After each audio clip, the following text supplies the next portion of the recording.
Hello and welcome to the Instant Eat Comic Book Podcast. This is the podcast where every handful of episodes, we work together with some guests and put together a one-page comic. We don't know what we're putting together when we get started. We use some prompts that are generated live. And then by the end of this whole session, we'll have a nice little one-page story that we didn't have before we started. So usually turns out pretty good. I think today will be a lot of fun. My name's Adriano. You can find me at Pesto Comics. I'm everywhere online at Pesto Comics or pestocomics.com. And as always, I'm joined by my co-host, Roberto. Roberto, let us know who you are, where you're at. Okay, I'm the artist here. You can find me on robertoillustration.com and then spread out to different the social media that you like the most. Right on. And today we are joined by Daniel. Daniel, if you'd like to introduce yourselves to the fine people. Hi, I'm Daniel Kalban. I'm the comic book writer behind American Dreams, Night Ref for Good Night. And as this recording, we're doing the Kickstarter of For Sherlock Holmes: The Phantom Masquerade, which just hit its initial goal at least, this afternoon. What timing? We've had some good luck with getting people on as they're celebrating something. Even though when this airs, it may be long since that happened. It's always nice to get people when they're fresh with a little bit of a... There should be late pledges available for this Kickstarter if you're watching it now. That's a very good point. Yeah, you haven't missed out yet. There's still a chance to get it. So feel free, even if you're watching this now that it just came out. But we're getting you right when it funded. So that feeling still fresh. And I know Kickstarter of late has been a little bit stressful. Yeah, I'm sure that feeling's even better now because when you have to fight for it a little bit, you certainly feel it a little bit more than you would have otherwise. So I'm glad it worked out for you. I'm always happy to see folks doing well on Kickstarter. And I've seen you around. You're in a lot of the same circles I'm in. So it's always good to see folks from the group doing well. All right. So this is how we get started. Like I said, we don't know what we're starting with. So we're going to start with some prompts. I'm going to bring up my screen. Ignore what's on there initially because I've been looking at them and that wouldn't be fair. What we're going to use is what happens when I hit these buttons. So I'm going to hit this button and then I'll read them out and that'll be an opportunity to pick which one sounds the best. All right. So today we have the professor. Write about a situation where someone taught you something in an interesting way. I'm actually going to skip natural wonders because we've done that recently. If none of these work for you, we can redraw. The puzzle. Write something that the answer isn't known until the end. Dragon breath. What happens to a character that has terribly bad breath? I feel like I pitched that once, Roberto. I don't know. I'm pretty sure. And then the cleaner. Write about the feelings of a person cleaning up a terrible mess. So, Daniel, do you speak to you or you get a bonus one? I'm thinking the cleaner just because of the comedic potential. I like that. Okay. Easy. I like silly. We've had some really deep and thoughtful ones, but sometimes silly is the way to go. And on a one-page comic, I'm always down for silly. Cool. Okay. Cleaner. Anything else you want to grab from this page while we're here? Is the cleaner going to be the only prompt you want to use? Maybe the puzzle for try to see if we can combine the right on. Okay. So the cleaner is our primary. We could use the puzzle as our underlying theme. And if it doesn't work, we can throw it out. But we'll use that to help us. All right. So I'm going to nix my screen so that Roberto can throw his up. And we'll see what he's already doodling. The cleaner. You're excited about it. Anything in mind, or was it just the broad concept? Just the broad concept I can do right is just trying to work on a fantasy comic. Just start pitching around, but start writing the idea wrapped it down. But like the poor sap is to clean up a dungeon after an adventuring party has gone through or has been completely massacred. I like that. Okay. That wasn't. I mean, the pilot part is why me? Magic basically there's no one else that's going to do it, or something like that. The punchline. Right on. Okay, so we have our setting now. I like that. So it's like a dungeon type scenario. And then we have our poor sap, our cleaner. We have our character. So there's got to be some conflict in that, right? Like the mess inherently in itself is the conflict, but maybe it's what caused the mess, right? Yeah, it could be either like the adventuring party that's successful or the one not so much. Yeah. Are we going to punish Roberto and make him draw a handful of people or? Maybe it's the skulls of just things. Yeah. Or is there something Yeah. that is there some kind of creature down there that's making the mess that he's got to clean up after? I know. I say I know. I feel like Roberto's been hankering to draw a dragon because we almost did. But it didn't work for that story, but does it work for this one? Is it like a dragon? Oh, but that the first one we I did, think right? so, yeah. It's Yes. all coming full circle Yep. now. Yes, totally. Yeah. So it's this guy cleaning some dungeon, and then I feel like we can't give everything away up front. We need to work up to it. So maybe is that the punchline? Is the punchline that he runs into this thing that maybe we don't know why there's such a mess, right? Yeah. And it's him griping about, oh my goodness, what's going on here? And then there's the reveal at the end. Yeah. Something in the shadow. Or we could go full on. It depends how Roberto's feeling today. Oh, like you can like the dragon, like the dragon's looking at like, quick avenging and feed me the remains. And then there's a few ways we could go with it. We could make it like, I'm trying to think out loud here. Feel free to interrupt me because I don't want to take over. This is your page more than ours. Tell me if I'm leading you astray. But I'm thinking like, what kind of mess is it? Yeah. Is it like you mentioned? Yeah. Feed me whatever. Is it that we're finding a mess of something, of bone? Yeah, it could be like dead adventurer, Young can I say? apprentices that are, Knight, yeah, just finding armor. knights in front of you. Yeah. Knights in shining armor, dragons marking with a little wheel. So is the cleaner the knight? Is that what we're saying? Or is it that he's already vanquished all of these would-be heroes that have come down to this dungeon? Or is he just cleaning up the aftermath? Maybe like the dragon did, and he's just like, okay. That's what I'm thinking. Nothing's everything. Right? I'm thinking that he thinks that the dragon's gone, that it's been taken care of. And that's our punchline, right? Is that, oh, wait, Yeah. he's not gone. He's waiting for me to get closer. I don't know. Like I said, don't let me steamroll you. If you have, And we like, he could be griping about the mess the adventurers made, and like, why am I here? Why am I just constantly Okay. kidding?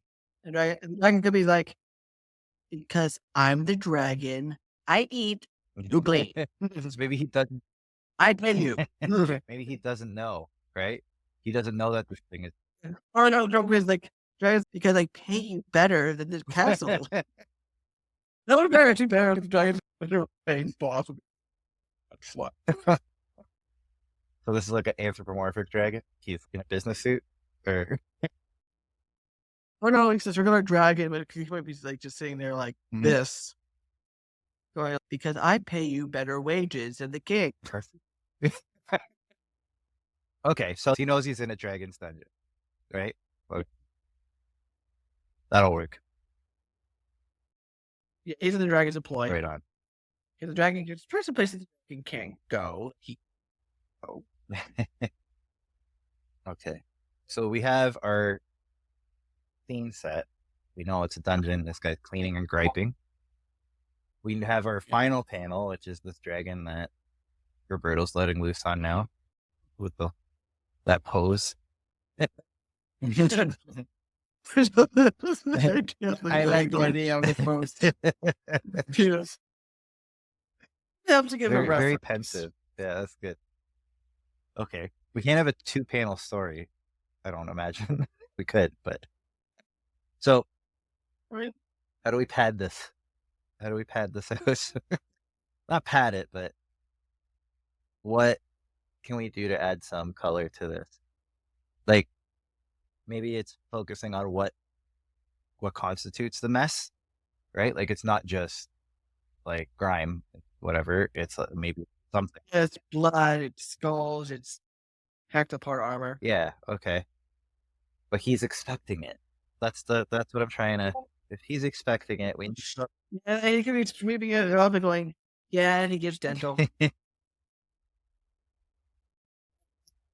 better if it's a dental plan with all those teeth. I feel like we need some conflict here, though.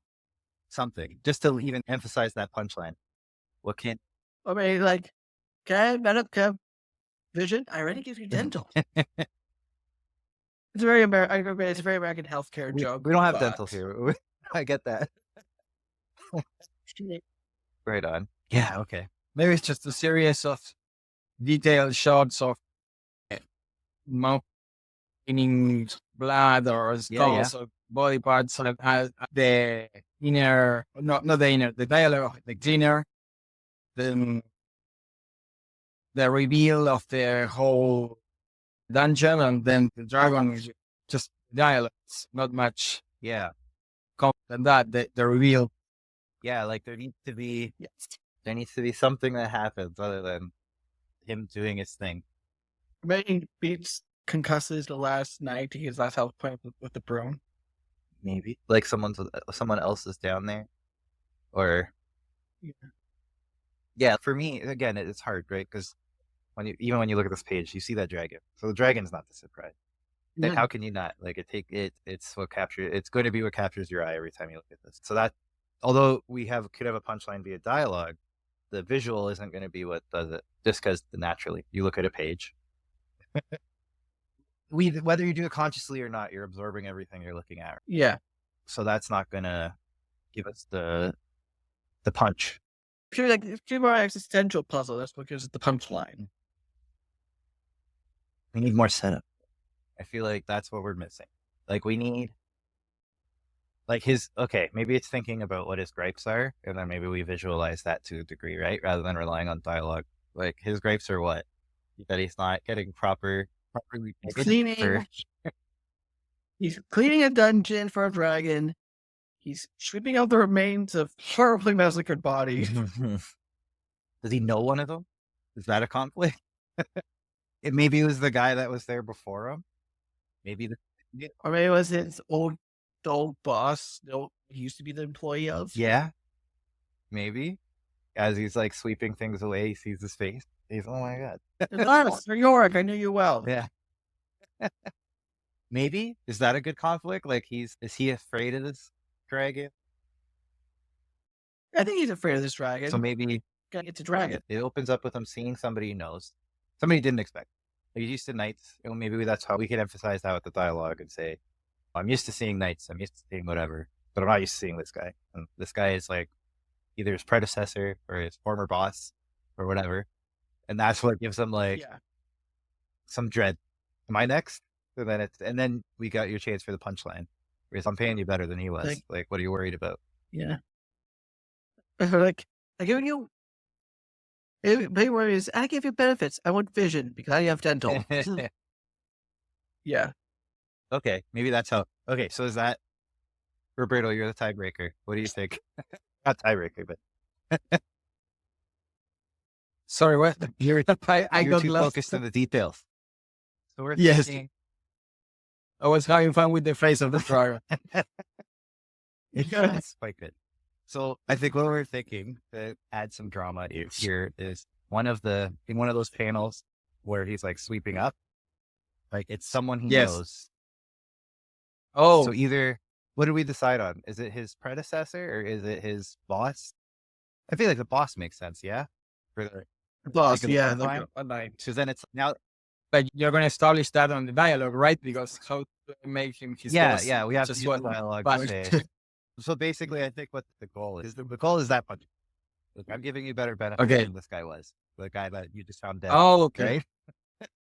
Yes. Right. So we're working our way to that, but it still gives you a little bit of. So maybe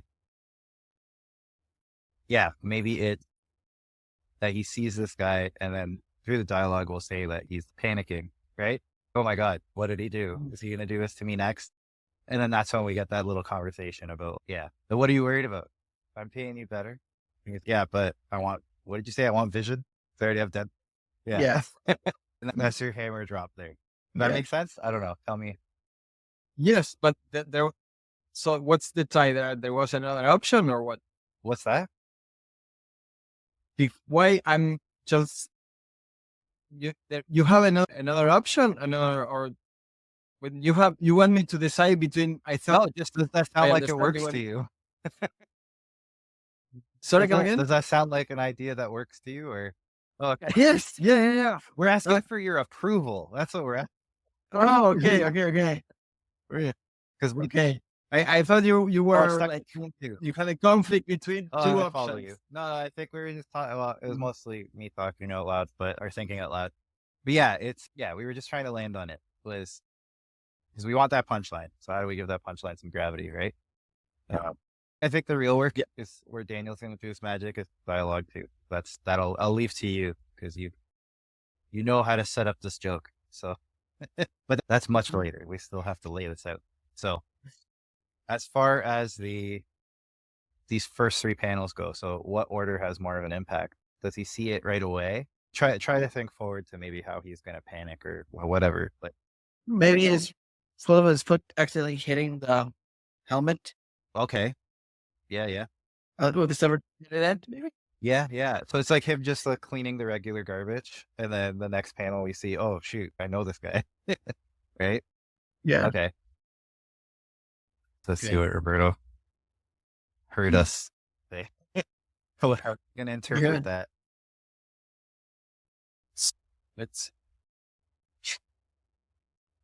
I have a tendency to talk in circles, so help matters. So I always like to see, did I say something of use when I said those 50 different things? But Roberto's a pro. You can usually find the gem in the word salad. So first, he's swiping a helmet or something like that. Helmet or maybe with the head. It's still, but nothing much else. Yeah. Yes. Yeah, but there is a pile of body parts. I like it. I like how, yeah, I like how gruesome we're getting with it. For something that's I like having it, like, it messes with your expectations of it, right? Yeah. Especially again, so one page, you're going to see everything up front.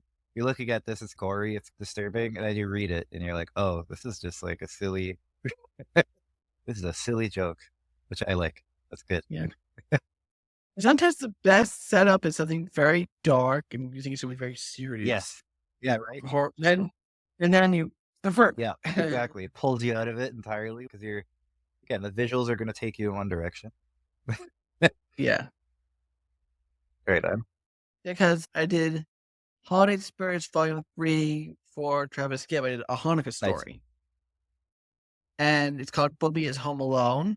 So basically take the concept of the movie Home Alone, on a Jewish grandmother dealing with a burglar. Nice. And it's very dark, very violent, but funny. I showed it to my friend Sasha when I was at Baltimore Comic-Con, because that's when I first got a copy to show someone. And she reads it, and she is just cackling her head off because she's loving it. I showed it to my mom actually today, and my mom's just laughing. It's dark, but it's also very funny. Yeah, that dichotomy really, like, just amplifies everything, right? If you can put them in one headspace and then yank them out, right? That's really good. Yeah. A great example of this is just the acting of Vincent Price. Yes, he's a great horror actor, but he knows that line between horror and hilarious camp. Yeah. Because there's a movie, I think it's the only other movie I've seen with Edward Scissorhands, called Theater of Blood, where he plays a Shakespearean actor who got panned horribly by critics. Tried to commit, and then, because I don't know if I can actually say that without you guys getting monetized, ends up being found by a bunch of vagrants, and then he plots his revenge. He ends up going after all critics, all these various murders based off of Shakespeare. And they are hysterically funny while being scary at the same time. For example, for Titus Andronicus, he feeds a very gourmet-centered critic his pet poodles. But it's done in such a very funny way. Nice. Another one is he puts out a very camp hairdresser for the only female critic of this association that panned him. And he basically electrocutes her with the perm machine. But again, it's done into this hysterically funny style. And Diana Rigg, it is just one for like a 40, 50-year-old movie, so I don't mind. Diana Rigg is his daughter and accomplice. Wow. So she shows up in various ways, also being very funny. Yes, it's a dark, scary movie because it's about a murder. Mhm. But you can't help but be laugh some of the time because of these murders are actually pretty hysterical. Yeah, it's hard to do, right? Like, it's not something that Yeah. like, it can go one way or the other pretty easily. So, yeah, it's always Yeah. impressive when it's done really well. Yeah, because there's also that 1980s, going back to my Kickstarter, there's this 1980s Phantom of the Opera with Robert Englund, yeah. which I've seen clips of. And it's very much doing Phantom by way of Freddy Krueger, so lots of bad Yeah. parts. Funny, but Mhm. gory. Not necessarily the most Phantom-y of Phantom of the Opera. Sure. Because at the end, Phantom of the Opera is very, yes, the Phantom is very emotional, and it's dramatic. Bad puns, not so much. Yeah. It doesn't entirely belong. Different interpretation, we'll say, if we're being general, right? It's very much 90s slang. Yeah. And we kind of for that. At the same time, they did the 1980s, early 90s, Phantom of the Mall. Basically, what it says on the Yeah, yeah. Lindsay Ellis has a great breakdown in two parts of Phantom of the Opera movies before the Andrew Lloyd Webber and after the Andrew Lloyd Webber musical.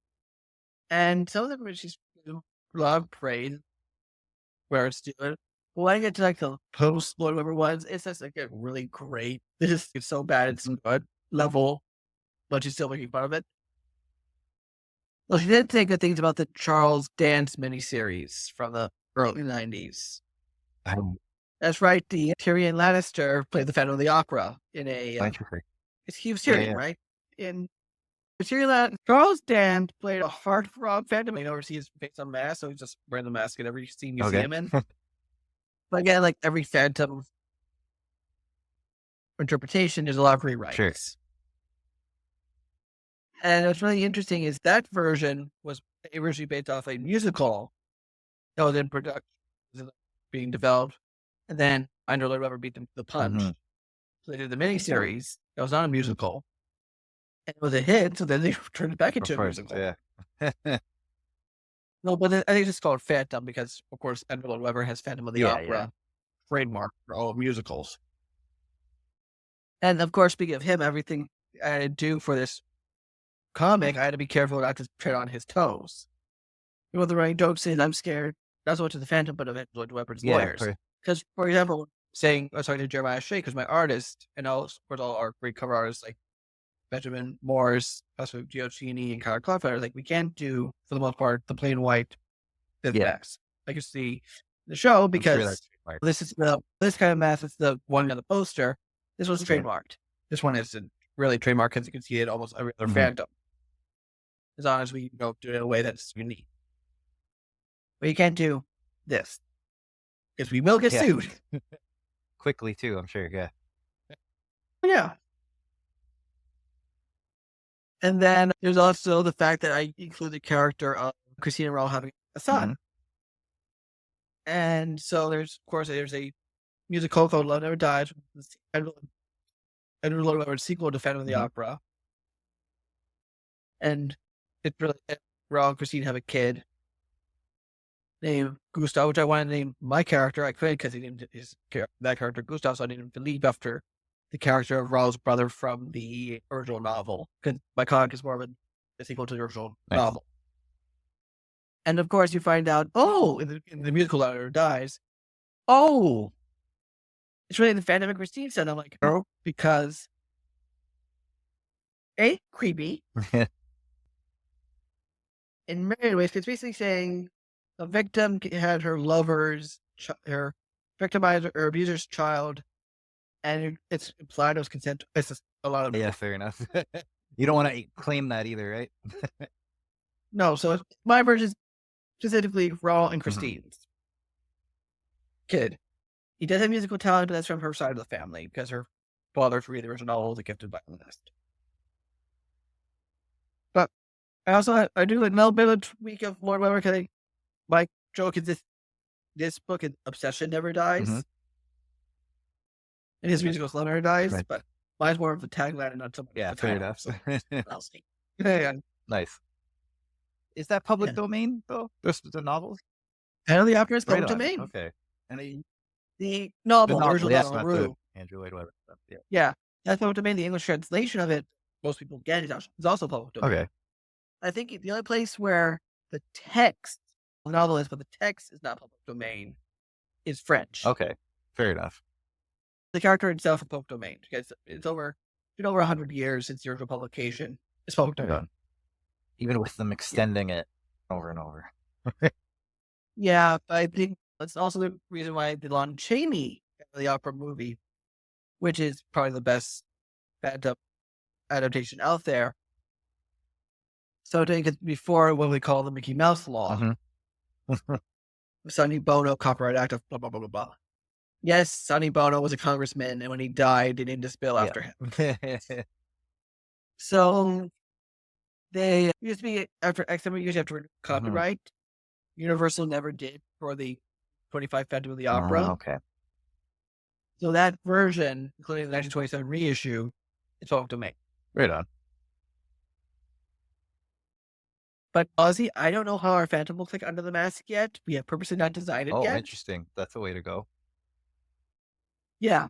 I read issue 2 and 3, and so far, well, if I get the mask in issue 2, you don't see his face. And I intentionally wrote that way. But eventually, by the final issue, he'll be masked off and facing. And I want to go back towards the original idea of the Death's Head from the original novel. Nice. Okay. So but we'll see how Jeremiah draws that when we get to that. That's fair. point. Yeah. You only have so much control in that. So when you're Yeah. writing, is it all plotted out, or the whole series plotted out, or are you going issue per issue and just seeing where it takes you? I'm going issue by issue, but I'm a combination plotter and pantser. Well, for this, I did outline an idea in my head, so I did notes to help outline it originally, but I didn't have a more concrete outline. And then I was writing a pitch for it, and that became my outline for the rest of the series. And I ran for issue 3. So that has helped me. But I was at Baltimore Comic-Con a couple weeks ago, as of this recording. And I was talking to Matt Kickers, who I pitched it to, and they declined. And he said to me, basically, we would have been more likely to do it if you reduced it to 4 or 5 issues. I'm like, damn it, I already wrote the first 3 issues. The first one's drawn. Yeah. Kickstarter now, so that's basically baked. I'm like, so and most of the time at convention, I have insomnia. Just general excitement and Oh, for sure. nervousness. Yeah. So I used that insomnia to rework the back half from a back 3 to a back 2. Okay. Certain ideas had to get cut. Certain characters might have to survive for a sequel. Sure. I do want to do more of this Crimson Casebook stories. Nice. That might be a blessing in disguise, though, right? You get more out of it now that you've had to condense it, right? Yeah, it was like, this can get cut, this can be condensed, this can be cut, this can be condensed. But I'm planning on repitching it, too, after this Kickstarter is done. I want this Kickstarter done and the first issue out, and then repitch, and then see what goes from there. Right on. Have you had any success with that in the past, with pitching the publishers and that, or? Pitching, no. But so I had American Dream as my superhero series that takes place in Gilded Age, New York, with a Jewish immigrant as the primary character. And 2 years ago, at the Terrificon, my friend Reese was helping me. I was next to Kat Calamian and Phil Falco, who are friends of mine. And we're just at the con. I get an email from Tim from Band of Bards. Because at the time I was writing the Kickstarter for what was supposed to be the self-publish, trade. He's like, hey, Dan, you want to pick us to pick up American Dreams? I probably had some look in my face because Reese looked over me like, Daniel, is everything okay? And Kat and Phil noticed. So they're like, I didn't even tell my parents first. I told Reese and Phil this.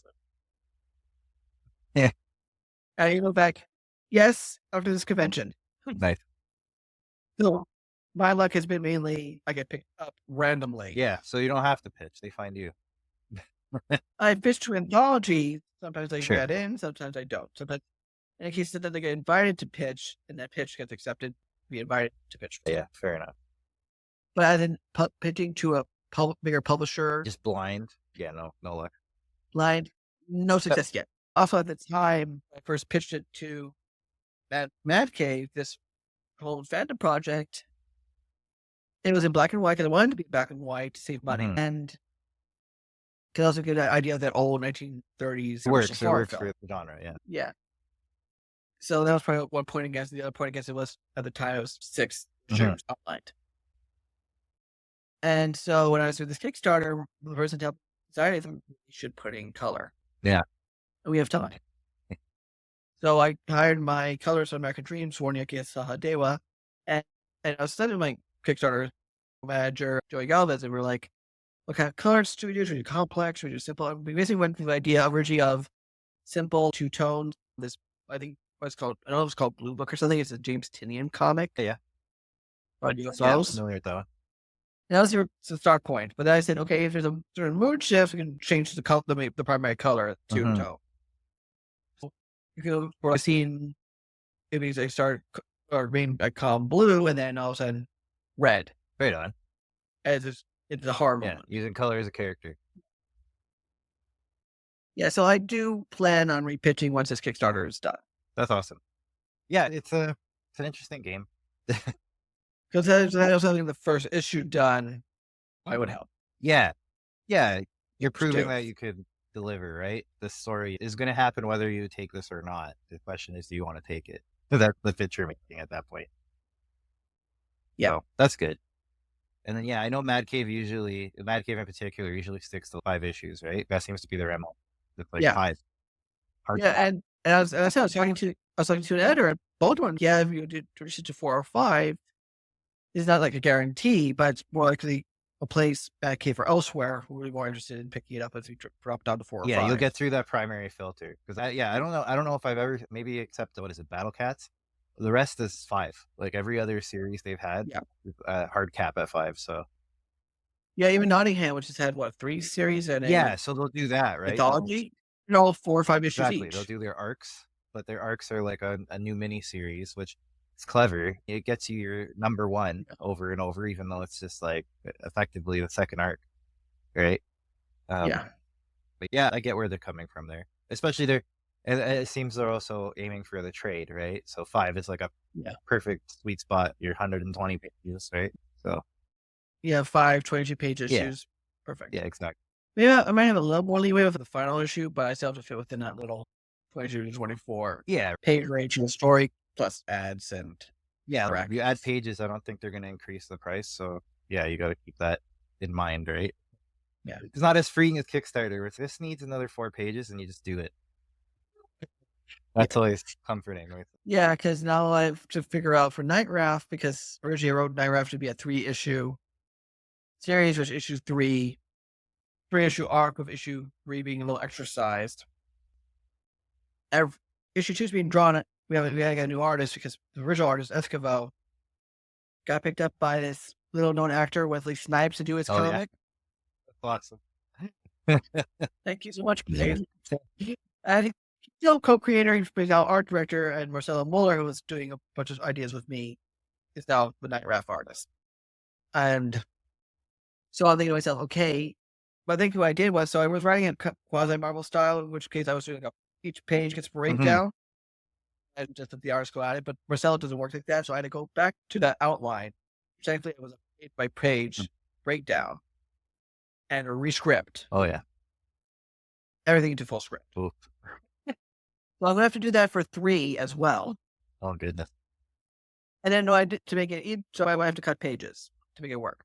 But on the other hand, but in fact, it's a big fight issue, so easier. And I'm adding a 4th kind of coda issue. Nice. It's already been written. So when you say you have to rewrite it in full script, so you're not typically doing that, or is it just the way you had it written? You like reformat it. 2 is really like page 1, do this. Page 2, so it's like full on like Marvel method. This is what I want to see. Yeah, but more a paragraph. Yeah. So like Stan Lee, like walking by, being like, he's a spider. I try to be like if I'm doing Marvel method, and I have done Marvel method, I'll either do that or I'll do a more detailed summary. Sure. Yeah. And then I'll go. So before CD control, I'm still saying, okay, I'm trying to give you as much information. I'll give you enough flexibility. But I have to take that outline, and for issue 2 and 3, and now I have to rescript it into full script. So issue 4, I originally wrote it as a short, so I just was a question. I wrote full script, so I just a question of adding new stuff and fitting pages here and there. where they belong. And still making it hit is the challenge there, right? Like, it Yeah. has to, can't feel like filler. People will know. It needs to Yeah. belong. Yeah, that's tough. That's tough Yeah. going in that direction. I could see having too much and cutting back, but having to fill in gaps in that, yeah, that's quite a task you got ahead of you there. Yeah. I did it. It's done. Oh, right so on. Oh, never mind. Okay. Time for me Yeah. ahead. So I'm getting more leeway for other stuff I'm writing. Because I'm working on a couple new ideas I want to start for pitches. I have a fantasy idea. I'm working on probably this weekend. I'm reworking an older idea based off of 80s beat 'em up video games. Right on. Set in 1980s milieu. So a lot of hairspray. Yeah. I like that.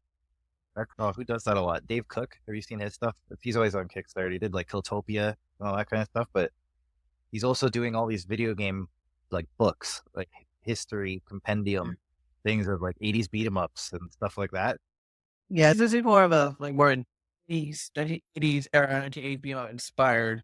Yeah, it's not of the time. It's just inspired by. Right. Yeah. Yeah. I think he went full board. This is like you picked up a game for your NES, right? But yeah. Fair. Right on. Yeah. Not anymore like it was a bit more like the adaptation of the game for the NES. Yeah. No idea. But we'll see. I mean, technically a 90s baby. I was born in 89, so I'm technically a 90s baby just because. Just barely. Yeah. Just barely. But yeah, like, I know I'm an 80s baby, but I consider myself more of a 90s kid because that's the era I grew up in and have all my kinds of memories of being in. Secretive. Which is funny because then I still remember my cousins having all this big hair and everything because in that like little sliver of time of the late 80s, there's still like always a crossover period, right? People confuse the 2000s and the 90s, same reason, right? Like they're not. Yeah. Like that happened in 2004. That was post 9/11. But in your head, it's no, that was 90s. Yeah. I don't know. They just meshed together a little bit. Although that was a very clear. Yeah. We got two nice dividing lines between the decades of it. Anyway, not to get too dark, but yeah, New York. oh goodness. But yeah,